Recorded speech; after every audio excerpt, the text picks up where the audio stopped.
Ngayong araw, magpupunla na ako ng aking mga sibuyas. So, ito yung dalawang variety na gagamitin ko. Yellow, ito na onion. At ang bigat nito is aabot ng hanggang 2 pounds. Tapos ito is white onion. Medium to large din yung size nito. Pangatlong taon ko na itong sumubok na magtanim ng sibuyas gamit yung mga buto. At very successful naman yung aking mga ani. Kung naalala nyo, last year, 2024, marami akong naani na sibuyas. So this year, mas dadamihan ko pa yung aking ipupunla na mga sibuyas. Ang goal ko kasi is magkaroon kami ng supply na sibuyas for 1 year. Ito yung tray na gagamitin ko sa pagpunla ng aking mga sibuyas. Ito siya oh. Ayan, may butas yan dyan. And then, lagyan ko lang dito ng lupa. Binibili lang pala din namin dito yung lupa na ginagamit namin. Kukunin ko lang yung mga malalaking pieces nito. Buksan na natin yung ating buto ng sibuyas. Ito yung sweet Spanish yellow Utah na sibuyas. Ayan. Bukusin natin yung mga buto dito.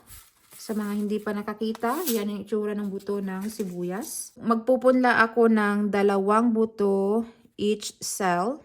Ganyan, ginaganyan-ganyan ko lang. So, mga 1/4 inch to 1/2 inch yung lalim. 1 and 2. And then, takpan ko lang ng ganyan. 1, 2. Oops. Ayan. Tapos, pat. Patapos na ako.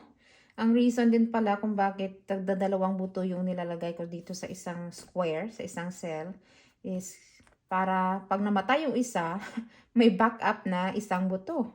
Para hindi masayang yung space. Ayan. And then, pangalanan natin. Pangalanan natin ng, ano to? Ito yung yellow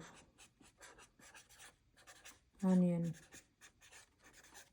Lagyan ko din pala ng date. So, ngayon is 1/31/25. Katapusan ng buwan ngayon. And after that, tutubigan ko lang. Spray lang. Takpan. After matakpan, ililipat ko na ito sa ilalim ng aking grow light. Ayan.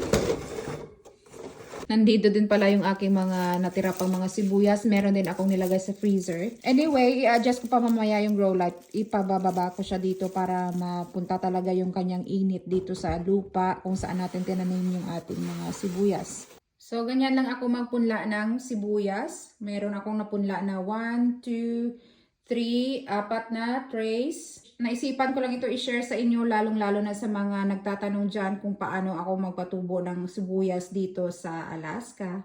Bibigyan ko na lang kayo ng update pag tumubo na yung mga sibuyas na to. Bye!